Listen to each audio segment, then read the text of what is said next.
Salam, saya doakan hutangnya lunas. Pantun yang kedua, Kang Salam jualan tomat.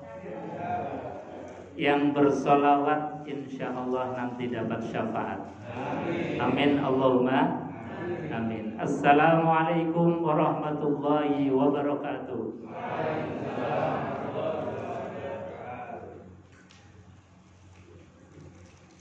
Bismillah, alhamdulillah, innal hamdalillah nahmaduhu wa nasta'inuhu wa nastaghfiruhu wa na'udzu billahi min syururi anfusina wa sayyiati a'malina, may yahdihillahu fala mudilla lahu wa may yudlil fala hadiya lahu.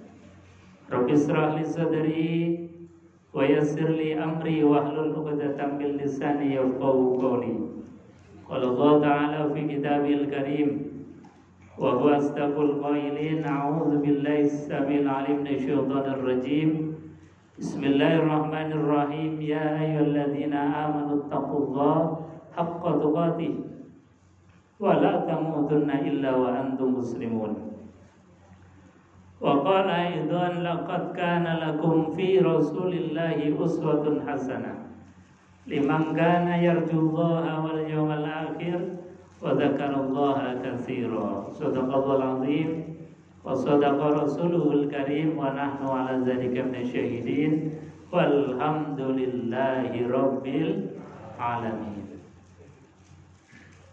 Hadratul mukarram, para alim, para ulama, para asatiz, sesepuh bini sepuh ingkang kawula hormati, wabil khusus sedaya takmir Masjid At-Taqwa Perumahan Villa Mula Warman Banyumanik yang saya hormati, dan juga Bapak Ibu hadirin, tidak ketinggalan santri-santri yang luar biasa serta adik-adikku yang saya banggakan, yang dimuliakan oleh Allah Subhanahu wa Ta'ala.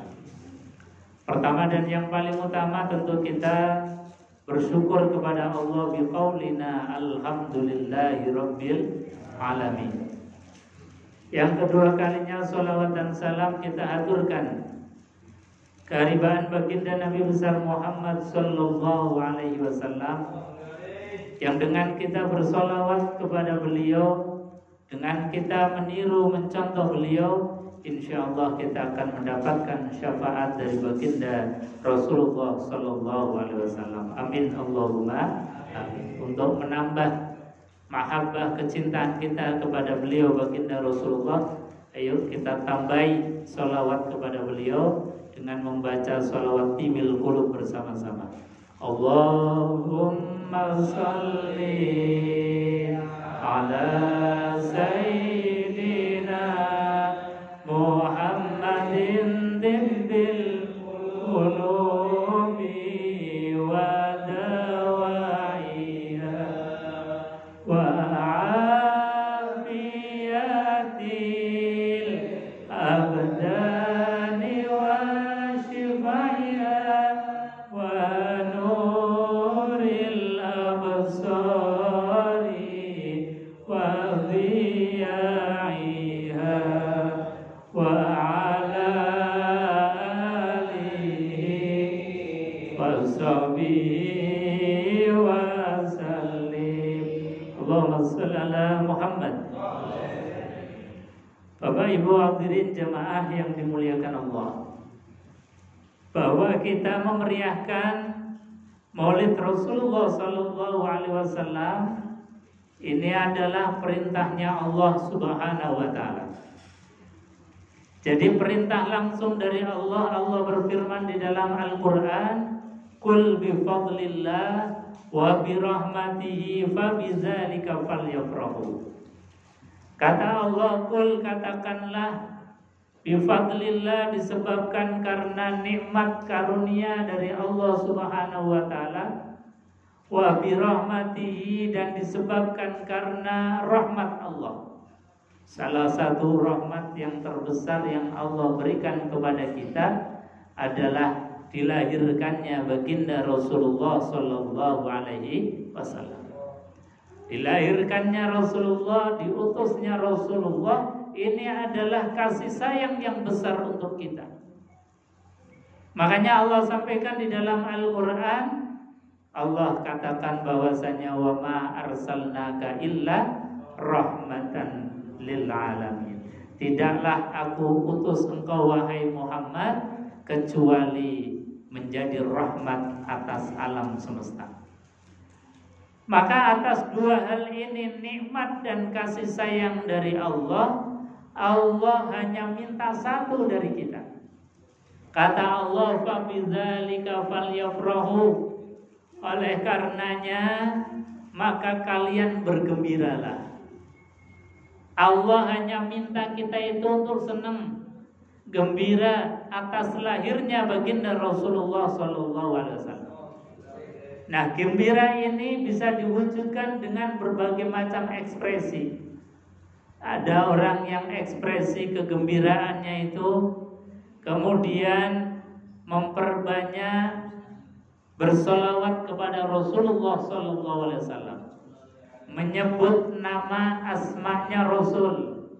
Di setiap kesempatan kita bersolawat, di masjid bersolawat, di musola bersolawat, di rumah bersolawat.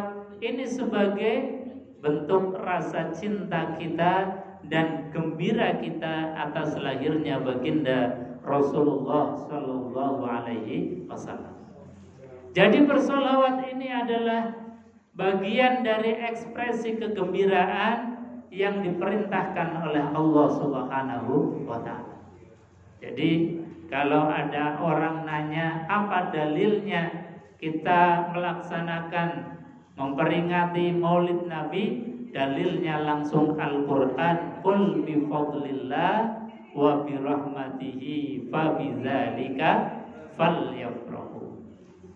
Kita gembira atas lahirnya baginda Rasulullah sallallahu alaihi wasallam. Juga sebagai bentuk rasa syukur kita. Syukurnya kenapa? Karena Allah menurunkan Rasul itu min anfusikum, dari jenis kalian sendiri. Sebagaimana tadi ayatnya yang dibaca oleh qori kita, luar biasa.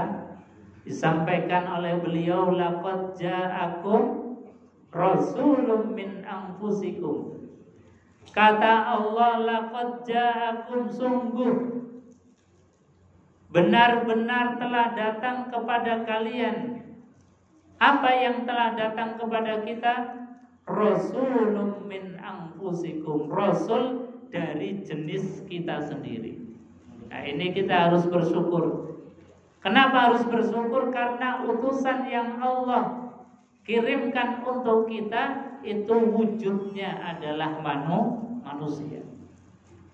Kita nggak bayangkan andai kata Nabi Rasul itu dari jenis malaikat, maka pasti kita akan kesulitan untuk mencontoh beliau. Karena apa?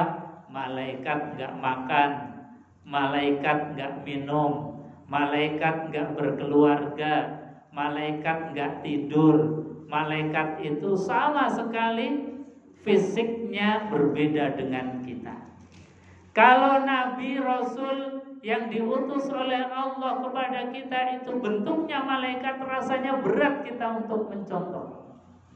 Tapi karena Allah mengutus Nabi dan Rasul ini min anfusikum, dari jenis kalian sendiri, yaitu manusia, yaitu baginda Rasulullah Sallallahu Alaihi Wasallam, maka kita ini dengan mudah bisa mencontoh Rasulullah.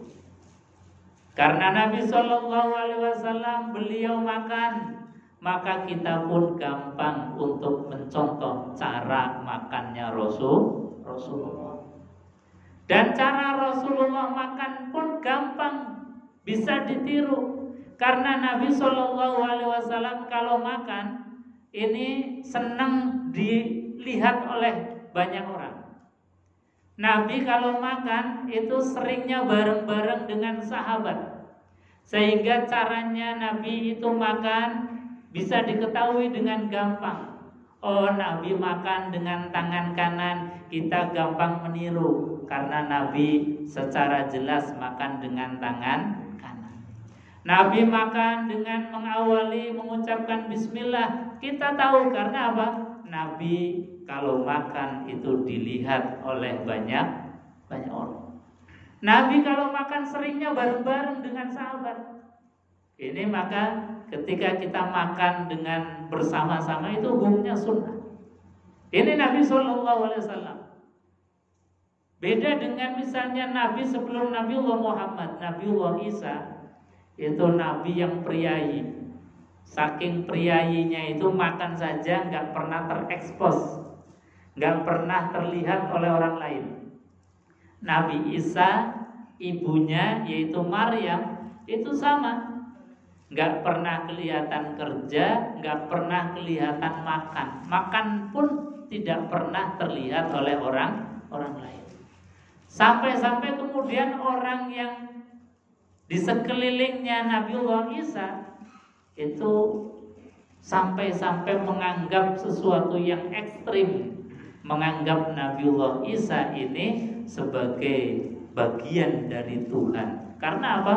Karena makannya saja ini sangat pria, nggak pernah terekspos oleh media, nggak pernah terekspos oleh masyarakat. Ini Nabiullah Isa alaihissalam.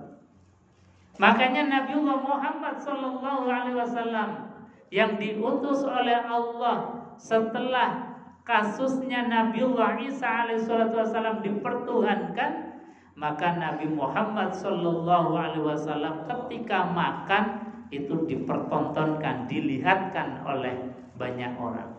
Makanya Nabi ketika makan kita bisa mencontoh, Nabi ketika minum kita bisa mencontoh, Nabi ketika berkeluarga kita bisa mencontoh. Karena Nabi SAW ini senantiasa mudah untuk kita tiru.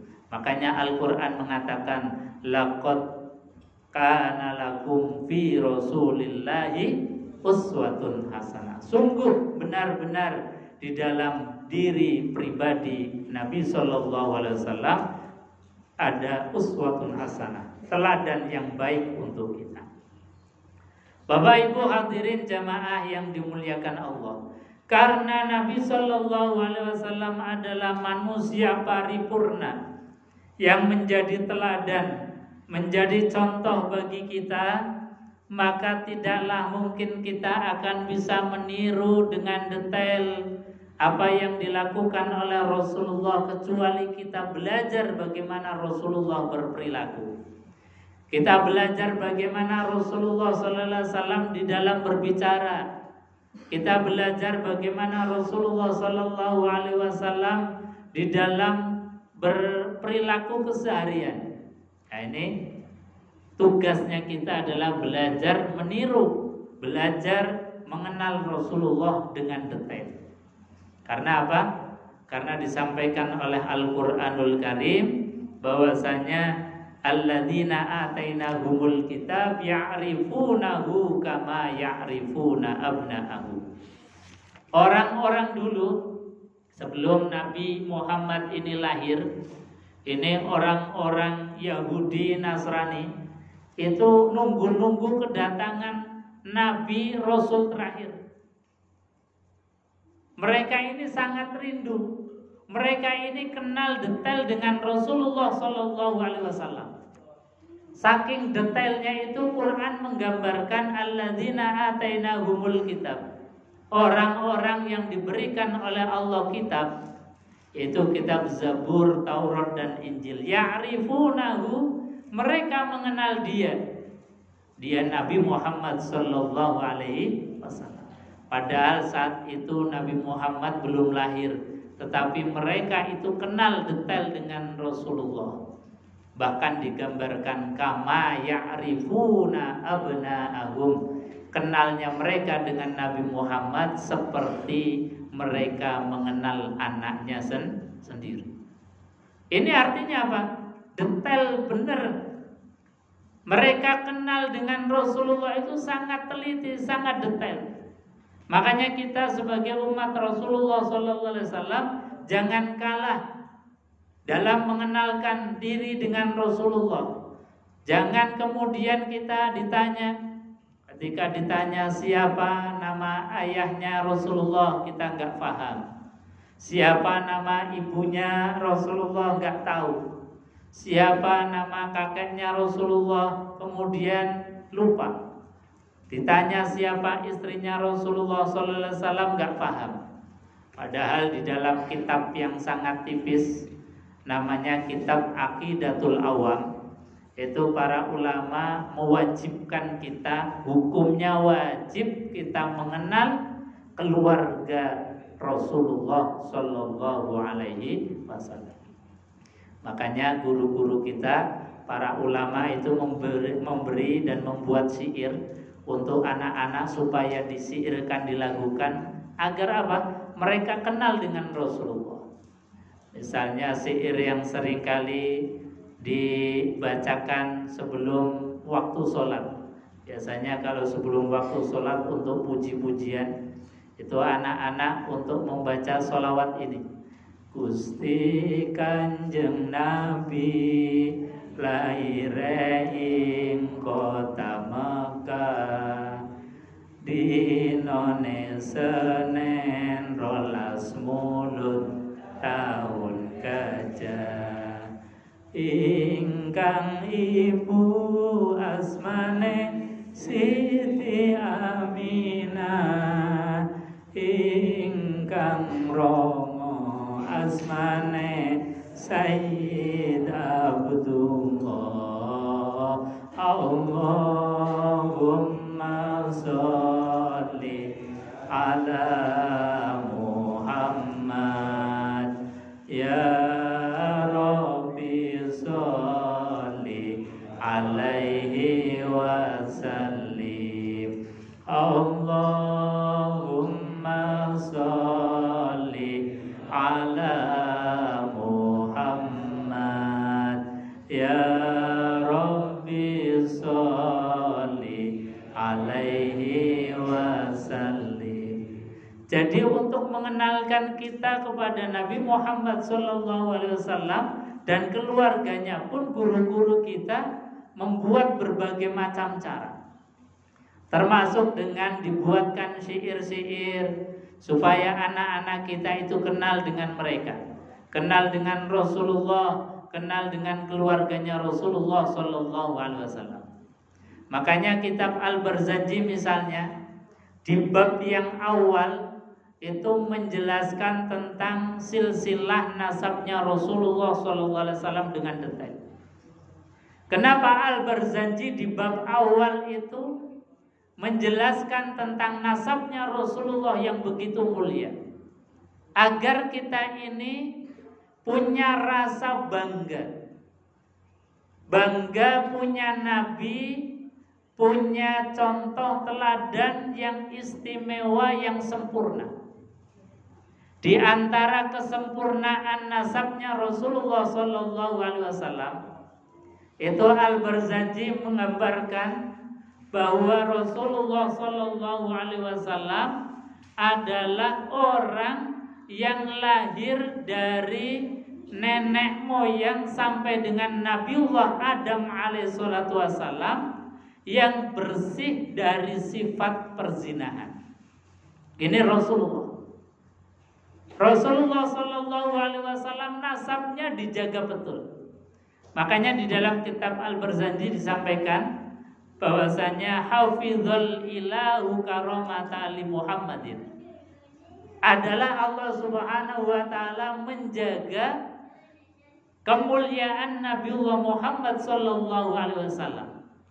Di antara penjagaannya Allah adalah dengan menjaga bapaknya Nabiullah Muhammad, ibunya Nabiullah Muhammad, kakeknya Nabiullah Muhammad, buyutnya Nabiullah Muhammad, sampai dengan Nabiullah Adam alaihissalam terbebas dari perbuatan sifah atau perbuatan perzinahan. Makanya disampaikan tarokus sifah hafalam yusibhum aruhu min adamin wa ila abihi wa ummihi. Tarokus sifah, semuanya bapak ibunya Nabiullah Adam itu terbebas dari perzinahan. Min adamin wa ila abihi wa ummihi, dari Nabi Adam sampai dengan bapak dan ibunya Nabiullah Muhammad sallallahu alaihi wasallam. Artinya apa? Ketika kita membaca sejarah Nabi tentang nasabnya saja, itu rasanya sudah gembira. Rasanya senang punya Nabi yang dijaga oleh Allah Subhanahu wa ta'ala dari perbuatan yang dicela oleh Allah Subhanahu wa ta'ala. Maknanya apa? Kalau perzinahan saja ini kemudian dijaga oleh Allah, tidak pernah menimpa mereka, apalagi dosa yang lebih besar dari perzinahan, yaitu kesyirikan. Makanya kalau ada orang yang mengatakan bahwasanya ayahnya Nabi Muhammad itu adalah berdosa, syirik, masuk neraka, jelas itu adalah pendapat yang salah, langsung dibantah oleh Al-Barzanji. Tarokus sifaha falam yusibhum aruhu min adamin wa ila abihi wa ummi. Kadang-kadang kita melihat di YouTube atau melihat di TikTok, ada ustadz yang mengatakan bahwasanya orang tuanya Nabi Muhammad saja masuk neraka, sehingga kita andai kata kemudian punya orang tua yang kafir, kita tidak boleh mendoakan. Ini langsung dibantah bahwasanya orang tuanya Nabiullah Muhammad sallallahu alaihi wasallam itu terjaga, terbebas dari dosa-dosa yang besar. Zina saja tidak ada, apalagi dosa yang lebih besar dari itu, yaitu kesyirikan atau kekafiran.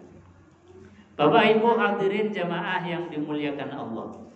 Jadi dalam momentum Maulid Nabi, mari kita belajar tentang baginda Rasulullah SAW, sebagaimana umat-umat terdahulu itu mereka sangat detail kenal dengan baginda Rasulullah SAW. Karena apa? Karena di dalam kitab-kitab samawi, kitab Injil, Taurat, dan Zabur, itu dijelaskan tentang karakter sifat Nabi akhir zaman yang luar biasa. Bahkan bukan hanya kitab-kitab samawi. Ini dalam literasi tentang kajian-kajian perbandingan agama. Ini ada ulama yang kemudian meneliti kitab-kitabnya umat Hindu, kitab-kitabnya umat Buddha. Ternyata di sana pun ada informasi tentang akan dilahirkannya manusia yang menjadi teladan untuk alam semesta ini. Misalnya di dalam agama Hindu, di dalam kitab mereka itu dikatakan nanti akan ada seorang yang lahir di kota Sambahal, namanya Kalki Avatar. Jadi Avatar itu ternyata bahasa yang diambil dari kitab Hindu. Kalki Avatar, Avatar itu artinya seorang tokoh atau pahlawan, seorang yang punya karismatik, yang punya karisma, yang menjadi contoh dan teladan. Itu bahasa kitab Hindunya adalah Kalki Avatar. Jadi seorang yang punya karisma tinggi, seorang yang menjadi teladan contoh, akan lahir di kota Sambahal. Sambahal itu artinya adalah rumah perdamaian, atau dalam bahasa Qur'annya sebagaimana di dalam surat At-Tin disampaikan, wattini wazaitun wa turi sinin wa hadzal baladil amin. Wa hadzal baladil amin, dan negeri perdamaian. Negeri perdamaian, negeri yang aman, yang dimaksud adalah kota suci Mekah. Artinya apa? Bahwa yang disampaikan di dalam kitab Hindu, bahwasanya nanti akan ada Kalki Avatar yang akan lahir di kota Sambahal. Ada orang yang menjadi pahlawan, menjadi panutan, yang punya harisma luar biasa, yang lahir di kota yang aman, yaitu kota suci Mekah. Karena tidak ada kota yang dijamin keamanannya seperti kota suci Mekah.